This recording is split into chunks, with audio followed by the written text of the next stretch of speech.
no mig sometimes, and they was getting layups, and then sometimes we had 2-3 guys go, and nobody would X out to the corner or to the wing, and they was getting wide open shots. And what changed was when we went on that run was that we was playing our defense guys was in the right rotations. We was getting stops, getting out and run, and that's how we went on our run pretty much. So obviously that's how we want to play the whole game, and it hurt us sometimes in this game when we didn't do it.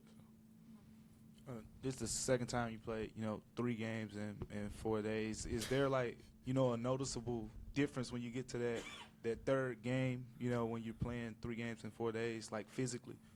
I mean, early on, I felt like we were fine. I feel like, obviously they got out to, a good little start, but I feel like, we were good for the most part. I really can't speak, for my teammates, but for me, later on in that game, fatigue started to hit me a little bit. My legs were a little heavy.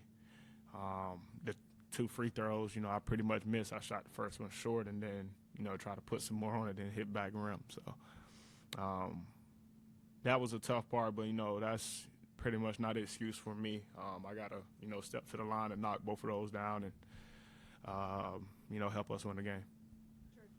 After you slipped on that last play, it looked like Jason wanted to make sure he made it a point to come, say what's up to you after the game was over. Do you guys have a relationship, and, what kind of respect do you have for him? It's pretty much just respect. We don't text or anything. It's just, I'm a fan of his. I was trying to talk him to miss, a free throw, late. He told me he got to make it back home to put Deuce to sleep. So that was pretty much it. A lot of respect for me, very talented player, both young guys, in this league who, making names for ourselves and, showing people, the league and, good hands. And he's a guy that is a tough cover, with everything he does on the floor. So, hats off to him, and I'm a big fan of him. Hey, John, a one-possession game, you can go back and look at a million plays and see what went wrong here, what went there.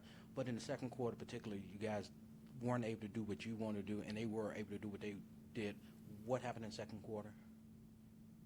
Pretty much what I explained earlier. We wasn't, and our defensive principles, we wasn't moving or playing, Grizzly basketball. I felt like it was that simple. You see how quick, the switch flipped when we actually did what we were supposed to do on the defensive end, and, it led to good shots for us on the offensive end, which is the reason we went on that, big run late in that, in that third quarter.